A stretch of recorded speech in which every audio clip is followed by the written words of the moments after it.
Buenos días, bienvenidos a mis vídeos. Y en el día de hoy quiero hacer un vídeo porque no sé si puedo hacer directo y quería dejaros un vídeo que es una historia sobre uno de los grandes errores directamente de, de la policía y de la justicia de la época moderna, porque no todo va a ser Tailandia, ¿de acuerdo?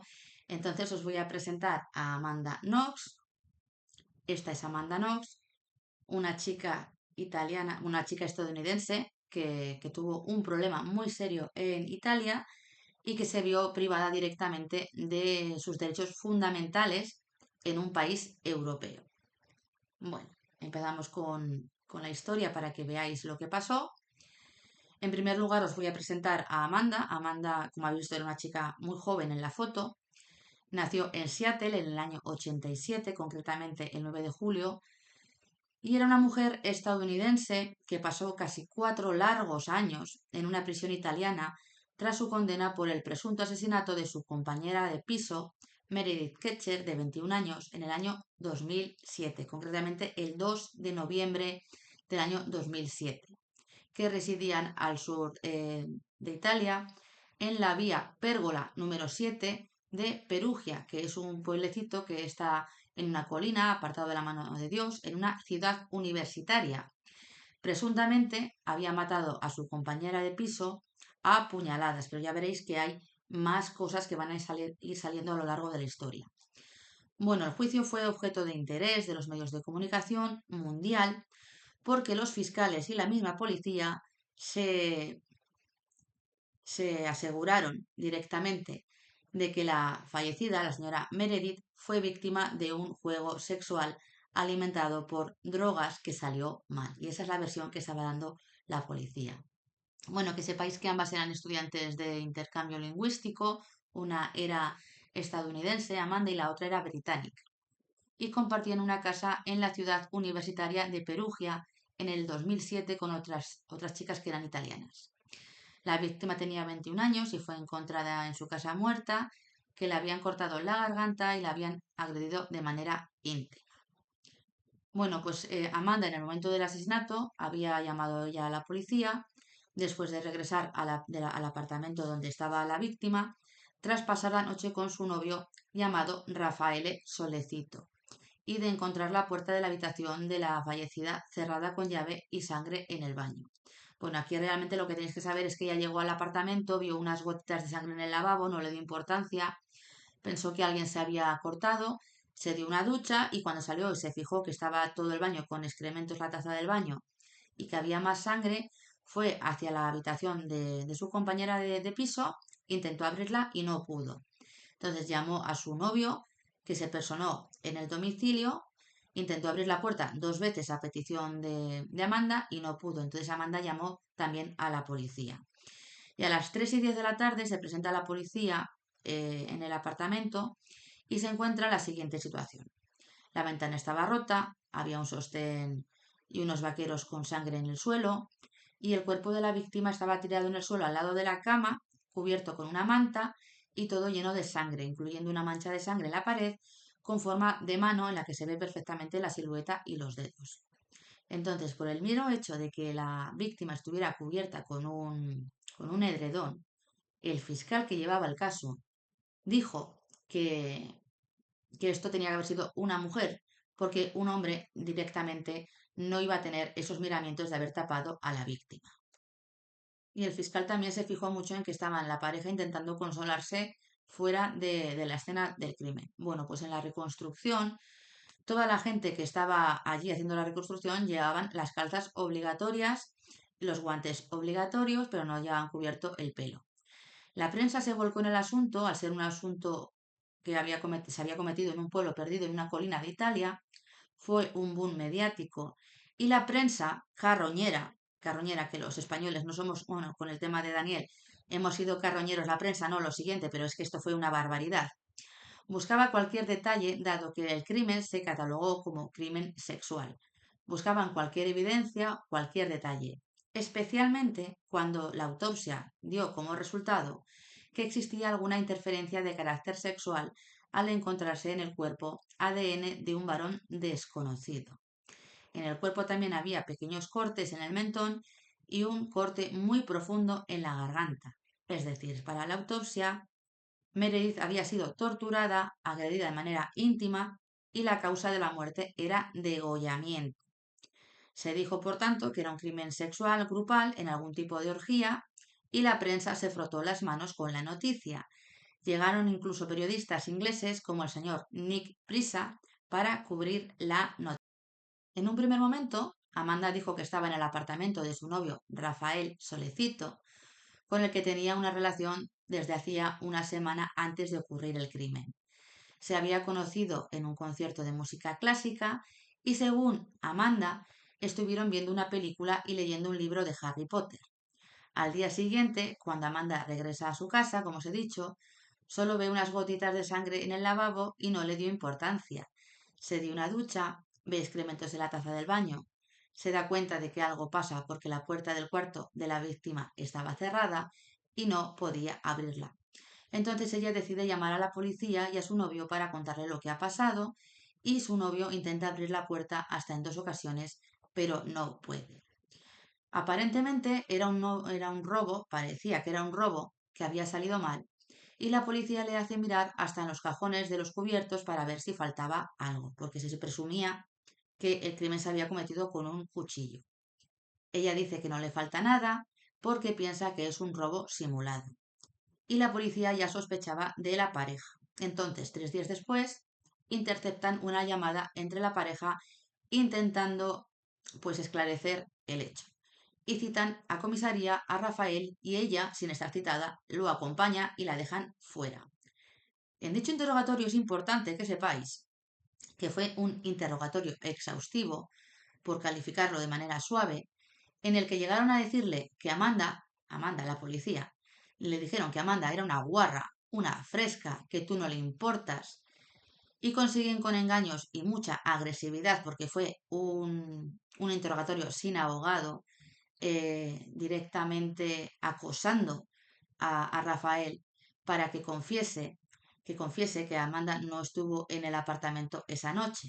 Y dijo que ella no llegó hasta la 1 de la madrugada y lo justifican en que hay un mensaje del jefe de Amanda de nos vemos más tarde, porque esa noche Amanda trabajaba en un pub porque ella tenía directamente un intercambio de estudios entre Estados Unidos e Italia, pero eso no incluía trabajo. Entonces, para poder ganarse la vida y pagar gastos, pues obviamente se puso a trabajar en el pack de Patrick, que es otro personaje que más tarde saldrá a la luz en esta historia. Bueno, esa noche Amanda, como os decía, tenía que trabajar en el pub en el que trabajaba y le dicen a Solecito que su situación es muy mala, que Amanda le había mentido, que era una guarra, que bueno, le dijeron de todo. Y el interrogatorio duró durante horas y horas y horas, hasta que hacen que pierda incluso la noción del tiempo en el que él estaba siendo interrogado. Bueno, pues este Patrick que ha salido ahora nuevo es el jefe de Amanda, que era el dueño de un pub, y Amanda, como os he dicho, trabajaba allí porque necesitaba dinero para poder mantenerse en Italia durante el intercambio universitario que estaba llevando a cabo. Bueno, se procede a la detención de las 3 personas presuntamente implicadas en la policía, porque la fiscalía y la policía lo habían catalogado, como os he dicho, como un crimen sexual grupal, y a Amanda llegan a decirle que su novio se ha puesto en su contra y detienen a Amanda, detienen a su novio Rafael y a Patrick, que era el jefe del bar donde trabajaba Amanda. Bueno, pues tras un interrogatorio a Amanda, cuya conducta de la policía es abusivo e inapropiado, se fuerza a Amanda a que se implique y que también implique a su empleador, que se llama Patrick Lumumba, porque la policía transgiversa todo un mensaje de texto y actúa como con Rafael, agresivos durante horas y horas y horas y sin abogado. La policía empieza a dar una rueda de prensa, nos va sonando a la historia, ¿verdad?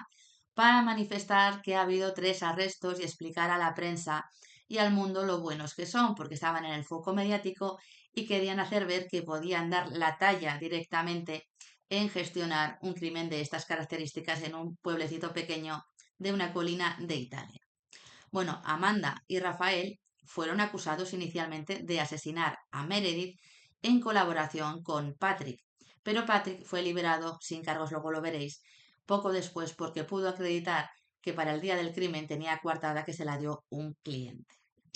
Bueno, entonces aquí entra en juego otro cuarto sospechoso con antecedentes por robo que se llama Rudy Guede, quien había estado en la casa de la víctima y cuyas huellas fueron encontradas en el lugar del crimen en unas manchas de sangre entre los enseres de Ketcher.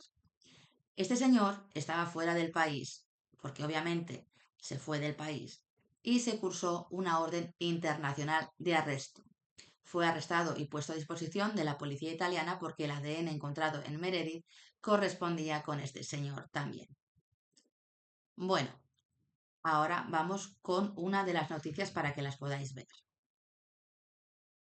Bueno, esta es la cronología que ahora os lo voy a traducir porque básicamente, como veis, está en inglés desde el 1 de noviembre, que fue el 2 de noviembre cuando la encontraron, y ahora esto salió en todos los medios de comunicación.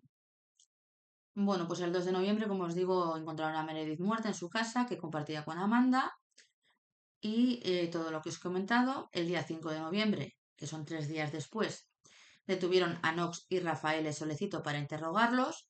Supuestamente, según la cronología en ese momento, Amanda confesó que estaba en su casa cuando mataron a la víctima e involucró a su jefe, Patrick, el dueño del bar en el que trabajaba, que también fue detenido. El 20 de noviembre del 2007 liberaron al señor Patrick Lumumba tras estar 2 semanas en prisión luego de que se corroborara su coartada. Pasó la noche del asesinato hablando con un cliente de su bar en Perugia, según la policía, y más tarde demandó a Amanda por difamación y ganó 40.000 euros por daños. El 22 de noviembre del 2007, la CNN y otros medios publicaron el texto de una nota que Amanda escribió el 6 de noviembre, un día después de su arresto, mientras estaba bajo custodia policial. Amanda hablaba de una supuesta confesión y dijo, en cuanto a esta confesión, entre comillas, que hice anoche, quiero dejar claro que dudo de la veracidad de mis declaraciones porque se hizo bajo la presión del estrés, la impresión y el agotamiento extremo. Ahí es nada, ¿eh? No solo me dijeron que me arrestarían y me encarcelarían por 30 años, sino que me golpeaban en la cabeza por no recordar correctamente un hecho. Aquí está hablando ya de torturas, estamos hablando de Italia, un país europeo. Bueno, en diciembre del 2007 atrapan en Alemania a Rudy Guede, el ladrón, trotamundos originario de Costa de Marfil, y lo extraditan, como os he dicho, a Italia, porque se había practicado un cultivo vaginal a la víctima y el ADN de Guede coincidió con las muestras recogidas en el cuerpo de la víctima. Y este señor reconoció ante la policía que había tenido relaciones sexuales con la víctima, pero que otro hombre la mató mientras él estaba en el baño. Todo muy rocambolesco. Bueno, pues empiezan a arder las redes sociales del tiempo, que en ese tiempo eran MySpace, y se empieza a acuñar el término Foxy Noxy. Comentarios desproporcionados, esto de qué me suena, entre los más suaves era demonio con cara de ángel, femen fatal, dominatrix, bueno, la decían de todo. Y si buscáis Amanda Knox en Google, salen 7,1 millones de resultados para este término. Bueno, se empezó a saber que en el broche del sostén de la víctima, que estaba debajo de la alfombra, encuentran ADN de Solecito, del novio de Amanda. Y como no tenían el arma del crimen, ole ole, esto me ha hecho también mucha gracia, 46 días después, que se dice pronto, la policía hace un registro en el domicilio de Rafael, que es el novio de Amanda, y se llevan, atentos, un cuchillo de similares características al que pudiera ser el arma del crimen. Lo mandan a analizar y qué casualidad que encuentran ADN de Amanda en la empuñadura y cerca de la punta del cuchillo, algo de ADN de la presunta víctima, que era la señora Meredith. Bueno, el 11 de julio del año 2008, los fiscales italianos acusaron formalmente a Amanda, a Guede y a Rafael de homicidio, el 28 de octubre consignaron a Amanda y a este hombre, a Rafael, por homicidio y se halló culpable a Guede de homicidio en un juicio rápido y separado del de Amanda y de Rafael y los sentenciaron a 30 años de prisión, siendo juzgado en un juicio aparte por insistencia de su abogado, porque presuntamente el abogado sabía que si lo juzgaban directamente con Amanda y con Rafael lo iban a hallar culpable de todos los cargos. Bueno, este hombre, Guede, manifestó y así se vio en la prensa y se vio en la vista del juicio que fue retransmitida en los medios de comunicación. Este hombre llegó a decir que Amanda no estuvo en el lugar de los hechos, no estaba ahí, no había participado en los mismos y a la policía le dio exactamente lo mismo. Bueno, el 12 de junio de 2009, pasando ya tiempo en la cárcel, Knox declaró que estaba confundida durante el interrogatorio de la policía y que le golpearon la cabeza. Las autoridades negaron haber golpeado a Knox, pero lo que tenéis que saber es que durante las visitas de su madre al centro penitenciario, sin autorización, porque no habían pedido autorización para grabar las visitas que tuviera la víctima, o sea, la víctima de esta injusticia concretamente, sí, víctima del todo, grabaron todas las conversaciones que tuvo la madre con la hija en el centro penitenciario durante las visitas, vulnerando incluso su derecho al secreto de las comunicaciones. Así actúa la policía italiana de Perugia, para si a alguien se le ocurre ir, que tenga cuidado con lo que puede pasar.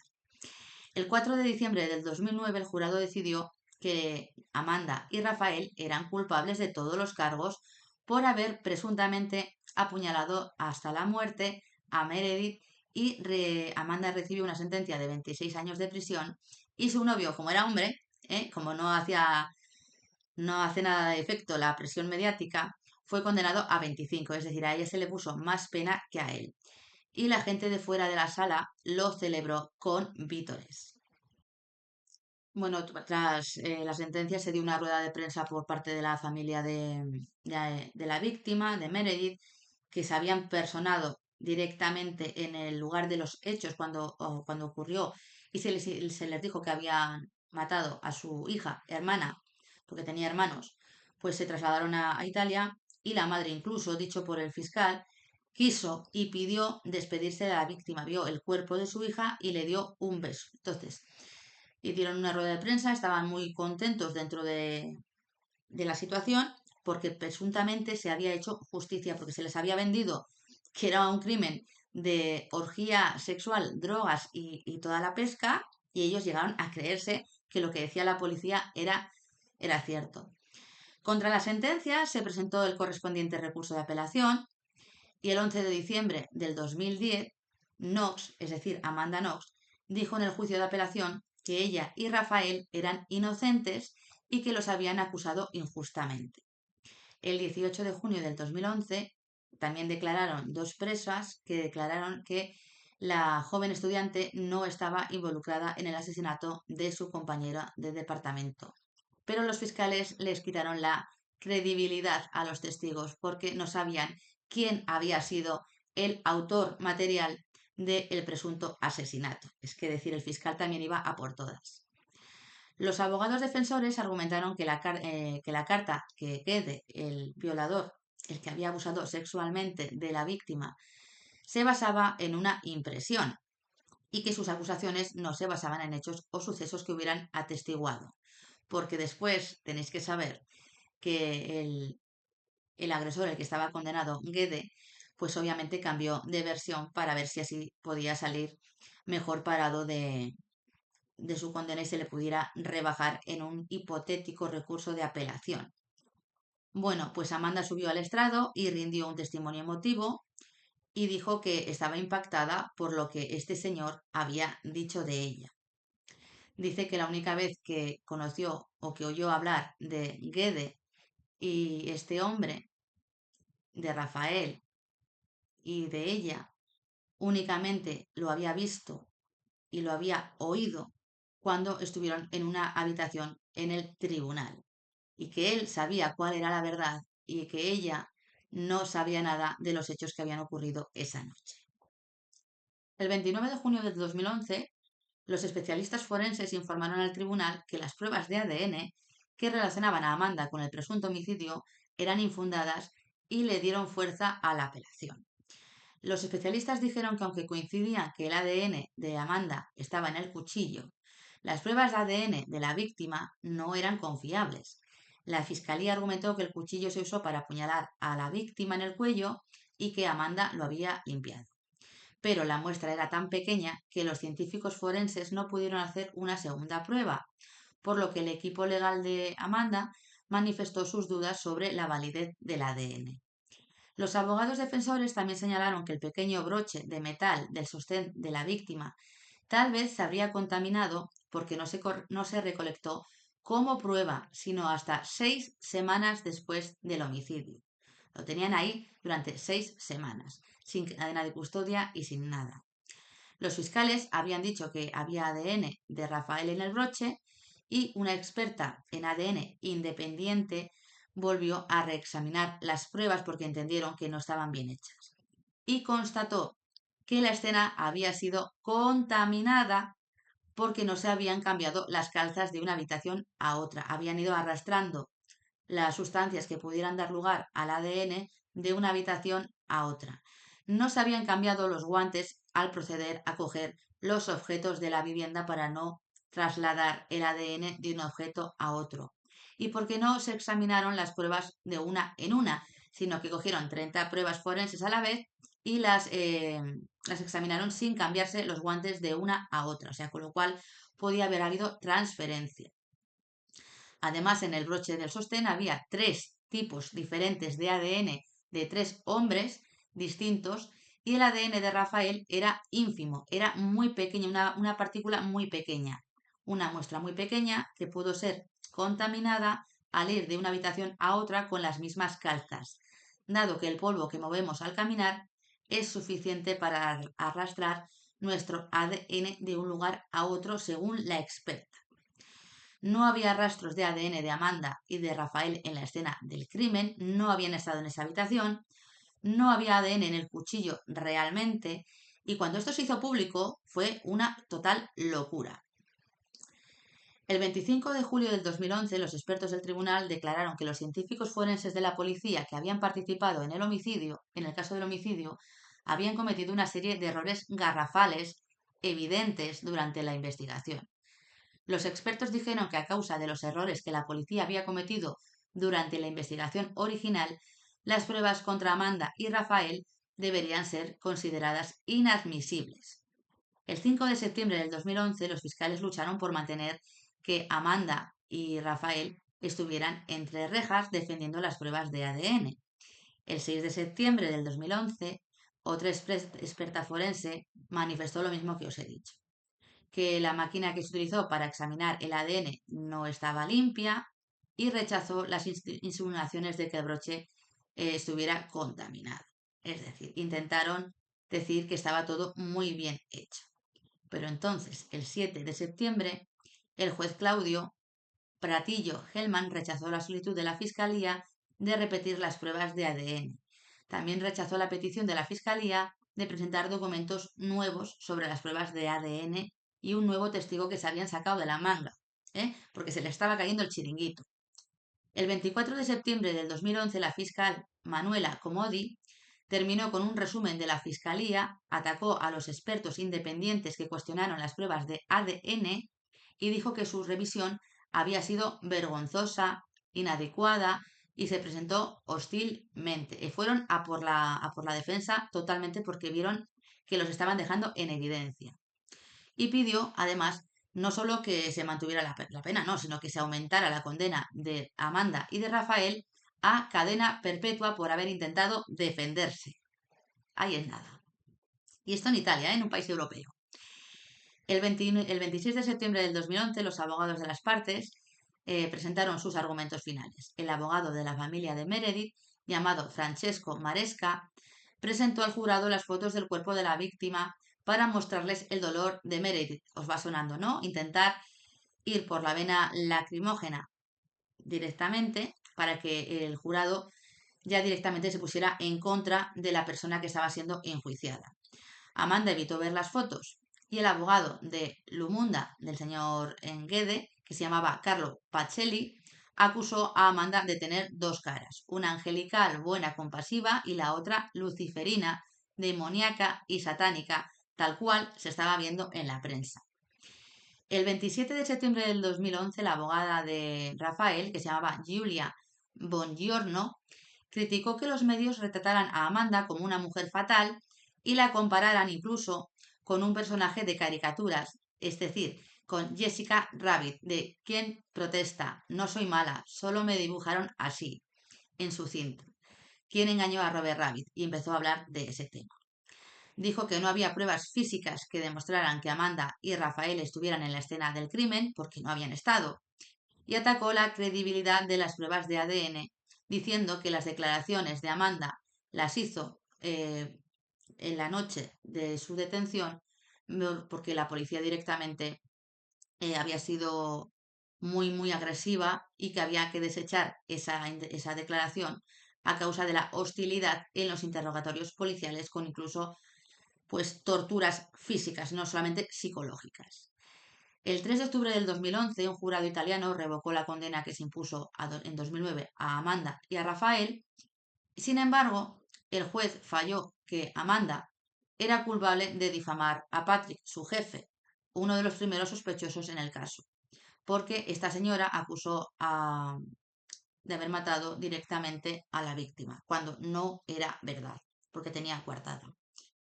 Todo esto hecho porque la policía le dijo que tenía que hacerlo. Tenía que hacerlo y no salirse del guión que había establecido la policía de allí, porque era un boom y querían hacer un procedimiento ejemplarizante, saltándose todos los derechos de la víctima. En este caso, la víctima de la policía, concretamente, y de la víctima que había sido objeto de un asesinato, de las dos. El 17 de febrero del 2012, Knox firmó un contrato con la editorial HarperCollins para escribir sus memorias sobre su juicio, condena y absolución. El libro se basó en la parte de sus diarios en la cárcel y ofrece detalles inauditos según la experiencia que fue angustiosa que vivió ella, porque incluso el diario que estaba escribiendo ella en prisión fue filtrado a la prensa. Ahí es nada. El 26 de marzo del 2013, la Corte Suprema de Italia falló que Amanda Knox y su exnovio Rafael deberían someterse a un juicio una vez más por la muerte de su compañera de piso. El abogado de Amanda dijo que la joven de 25 años estaba perturbada y sorprendida porque pensaba que el caso había terminado, porque una vez que se demostró que habían directamente las pruebas estaban mal hechas y que había habido contaminación, pues procedieron a absolverlo. Y claro, la reacción de la gente no fue nada buena en la calle, ¿eh? Era una barbaridad. Todo el mundo allí diciendo vergüenza, vergüenza, vergüenza, vergüenza. Bueno, pero que estaban listos para luchar por su inocencia en un nuevo juicio. El 6 de noviembre del 2013, Rafael subió al estrado y dijo que los cargos en su contra eran absurdos y que las pruebas que había en su contra eran una ilusión. No hay base para acusarme, para encarcelarme. No deseo que nadie en la tierra tenga que pasar por lo que yo he pasado. Literalmente es lo que vino a decir. El 26 de noviembre del 2013, un fiscal italiano señaló que Amanda debería recibir una condena de 30 años de prisión por el homicidio. El fiscal Alessandro Crini también pidió una sentencia de 26 años para Rafael. El 17 de diciembre del 2013, Amanda sostuvo que es inocente en una declaración escrita que su abogado presentó ante el tribunal, porque obviamente cuando se absolvió a Amanda, esta directamente cogió un avión y se fue a su país natal, es decir, Estados Unidos, a Seattle, para estar con su familia. Pues eso, como hubo otro juicio, pues directamente escribió un mensaje a su abogado y su abogado lo pudo presentar en el juicio mediante un correo electrónico redactado en un perfecto italiano.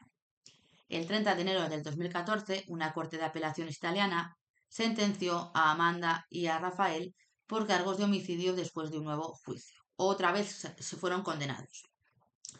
Los fiscales dijeron que la pareja mató a Meredith en noviembre del 2007 y Amanda fue sentenciada a 28 años, 2 años más, y a Solecito a 25. Es decir, se le había condenado en un primer momento a 26 a Amanda, ahora le cayeron 28 años y medio de prisión y a Rafael se lo siguieron manteniendo en 25 años en los dos procedimientos.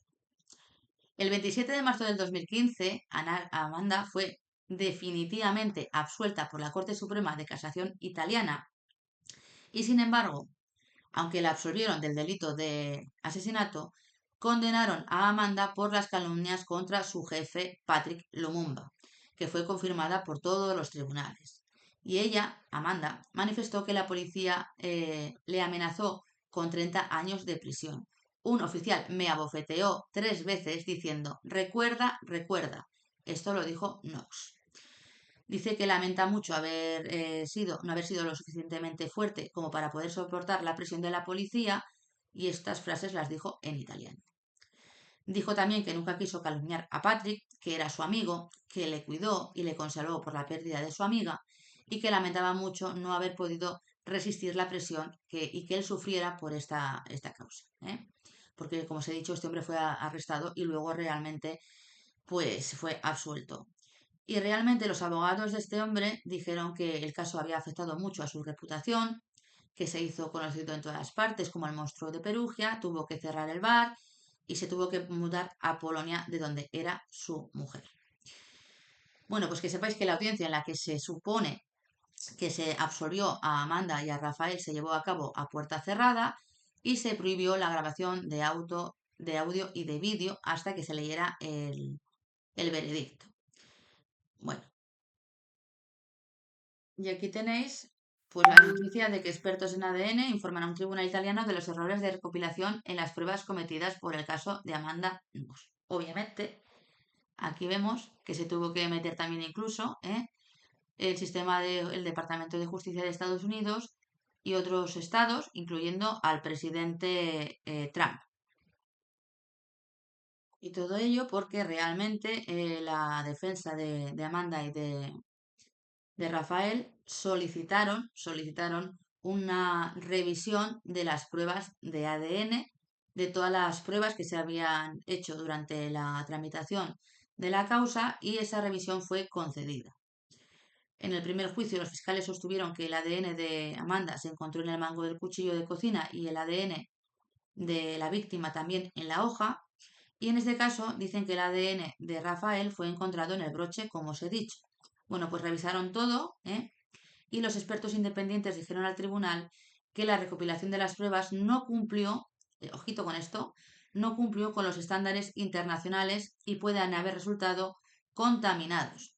Utilizaron diapositivas para referirse a los protocolos internacionales para la recopilación y la muestra de pruebas, incluyendo uno de los departamentos de justicia de Estados Unidos, como os he dicho, y uno de los expertos, que se llamaba Stefano Conti, citó decenas de casos de policías forenses que entraron en la escena del crimen o entraron en contacto con objetos que no llevaban equipo de protección, como mascarillas o gorros para el cabello.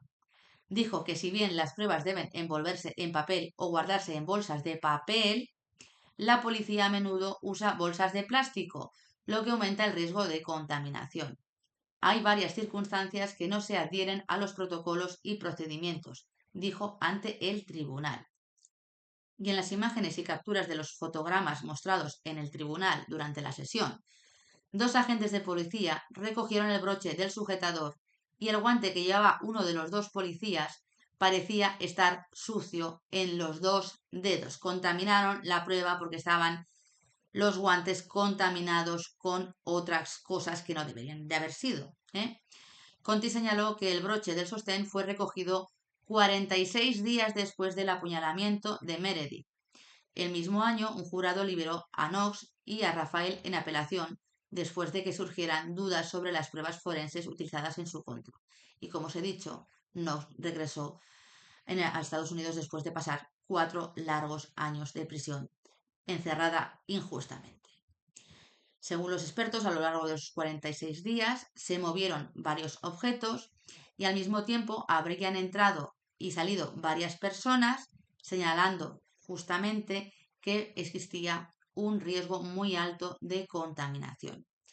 Otra perito, la señora Carla Becciotti, explicó al tribunal que el perfil genético de la hoja del cuchillo que se atribuyó a la víctima era dudoso y no se puede atribuir con certeza. Dijo que no había rastros de sangre en la hoja, con lo cual no era el arma homicida, y que las pruebas originales no siguieron las recomendaciones de la comunidad científica internacional para lidiar con las pruebas de ADN.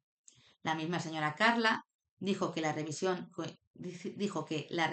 coincidió con todas las pruebas originales al decir que el perfil genético en el mango del plástico negro del cuchillo podría ser de Knox, pero tened en cuenta que era la casa de su novio y lo podía haber cogido normalmente. El cuchillo fue encontrado en el apartamento, como os digo, del novio, y el cuerpo de la víctima fue encontrado en el apartamento que compartía con Amanda y otras chicas. Una de estas audiencias de la revisión del caso de Amanda Knox fue especialmente tensa, con las partes desafiando con frecuencia a los expertos. El juez que presidía, que se llamaba Claudio Pratillo Hellman, en un momento dado golpeó su escritorio con la mano y gritó silencio. Parecía una plaza de mercado, obviamente. Pero los expertos independientes, ambos de la Universidad de Sapienza en Roma, son interrogados, además, y contrainterrogados en próximas audiencias, porque ya se iba a saber, iba a haber varias audiencias, que esta concretamente era prevista para el sábado, iba a ser directamente investigados y preguntados por el abogado de la familia de la víctima, que quería que estas dos personas inocentes estuvieran en la cárcel. Dice que sí, y además era la última audiencia antes de irse de vacaciones el juzgado. Bueno, pues que sepáis que la revisión completa de un documento de 145 páginas obtenido por The Associated Press fue presentado ante la Corte de Perugia un mes después. Los abogados defensores acogieron el informe con la esperanza de aumentar las posibilidades de sus clientes para anular sus condenas injustamente impuestas. La madre de Amanda, que se llamaba Eda Mellas, dijo que la audiencia de ese lunes marcó un buen día para su hija, es decir, estaba apoyando a su hija también. Y advirtió que durante el juicio que se celebraba, pues realmente si no salía absuelta, ella esperaba que por lo menos el veredicto fuera a finales de septiembre y pudieran llevársela a casa por el tiempo transcurrido, obviamente en prisión. Julia Borgiorno, que menudo apellido, Julia Borgiorno, abogada de Solecito, dijo que hasta ahora había sido solo una teoría de defensa que afirmaba que había un riesgo de contaminación y que los rastros de ADN eran demasiado bajos para atribuirlos con certeza. Pero ahora había sido certificado esta teoría por expertos independientes. Bueno, dice la abogada que no son opiniones, son palabras, son imágenes. Dice que vio las imágenes y los clips mostrados al tribunal y eso reforzaba su línea de defensa. Pero el señor Francesco Maresca, que era el abogado de la familia de Meredith, prometió que iba a hacer un interrogatorio feroz de los expertos las próximas semanas cuando tuvieran que declarar, porque el trabajo de la policía forense había estado a la altura de las circunstancias. ¿De qué me suena esto? Y agregó, la familia Ketcher está muy preocupada porque este ambiente inquisitorial en torno al trabajo serio realizado durante la investigación no es normal. Está muy preocupada porque se está poniendo en tela de juicio la investigación de una policía chapucera, torturadora, que no respeta los derechos humanos de los detenidos y que sacó las confesiones directamente bajo torturas y coacciones y se inventó las pruebas, contaminó toda la escena del crimen y lo que no sabían se lo inventaban. Bueno, los veredictos de culpabilidad de estos señores se restablecieron, como os he dicho, en el 2014 y fueron finalmente anulados en el año 2015. Y el 14 de enero del 2016, la señora Amanda Knox fue absuelta del delito de calumnias por decir que había sido golpeada por mujeres policías durante el interrogatorio, porque no contentas con todo lo que le habían hecho, directamente pues la denunciaron por calumnias. Y aquí tenéis la imagen, como podéis ver, de una mujer destrozada, cuando le dijeron que había salido absuelta. Y abajo, más abajo, tenéis directamente, lo vamos a ampliar, cómo estaba la sala, la parte de fuera de la sala donde se juzgaba a la señora y al señor, todo el mundo y no solamente era prensa. Directamente eran todo el pueblo, obviamente, los medios de comunicación, de tal forma que no dejaban ni entrar ni salir a nadie de la corte. Bueno, y finalmente, una vez que resultó absuelta y que se enteró ella estando directamente en su país siguiendo el juicio por teleconferencia, videoconferencia, pues que sepáis que una vez que se absolvió, aunque le han quedado secuelas psicológicas irrecuperables y que no se van a ir, no se le van a ir de por vida, el trastorno de estrés postraumático que se le ha creado a esta persona, no hay dinero en el mundo que lo pueda compensar. Pues esta señora se convirtió en una autora, activista y periodista y escribió un libro de memorias que se llama Waiting to be Heard, esperando a ser escuchada, que se convirtió en un superventas. Y que sepáis que ahora también trabaja con una asociación en defensa de las personas que han sido condenadas injustamente. Bueno, pues como veis, directamente las barbaridades que se han visto en Tailandia también se ven en algunos países europeos. Porque en este caso, obviamente, había una nulidad radical de las confesiones sacadas bajo torturas, tanto físicas como psicológicas. Había una clara intención de la fiscalía directamente de cerrar el caso a todas luces, sea cual sea el precio. También tenéis que saber que el fiscal de este caso, en vez de ser sancionado con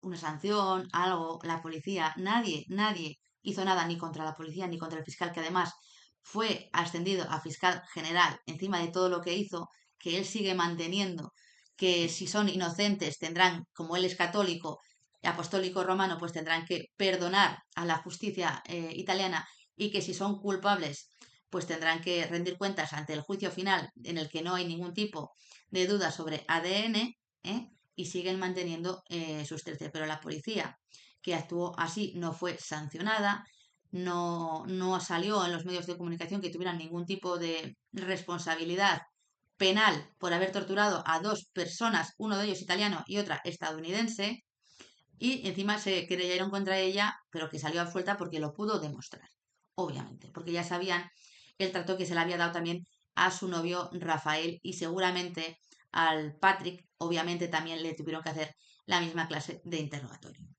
Bueno, espero que os haya gustado el vídeo de hoy, que veáis que las barbaridades no solo se cometen en Tailandia, que cada uno saque sus propias conclusiones, que veáis los errores judiciales que se cometieron en este caso, y si queréis lo podéis comparar con el de Daniel Sancho, que se parecen mucho, pero para que veáis que las barbaridades que se hacen en algunos sitios son dignas de estudio y que encima están tan protegidos, que luego encima de que hacen lo que están haciendo con la gente y causándole bastante dolor, porque nadie le va a recuperar esos 4 años perdidos de su vida en un centro penitenciario. El ser trendy topic en las redes sociales de la época, que su nombre siga saliendo como la Foxy Noxy, que la traten de guarra, de dominatrix, de gente que realmente era muy liberal y muy libertina, que era, vamos, lo peor de lo peor, que se iba con todo Cristo y que hacían orgías y otras cosas mariposa. Pues que sepáis que esa policía, que tendría que estar en un centro penitenciario, pero no de custodia, sino no dentro, como si fueran reos normales, no se les hizo absolutamente nada, porque están muy protegidos y el sistema siempre protege cuando quiere sacar un beneficio a alguien que está en las altas esferas, en este caso la fiscalía de esa localidad.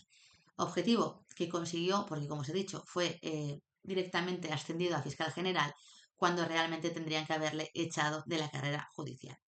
Y hasta aquí mi vídeo de hoy. Espero que os guste mucho. Intentaré haceros un directo el miércoles, pero hoy obviamente por tiempo me es imposible. Que paséis muy buena noche y nos vemos en próximos vídeos.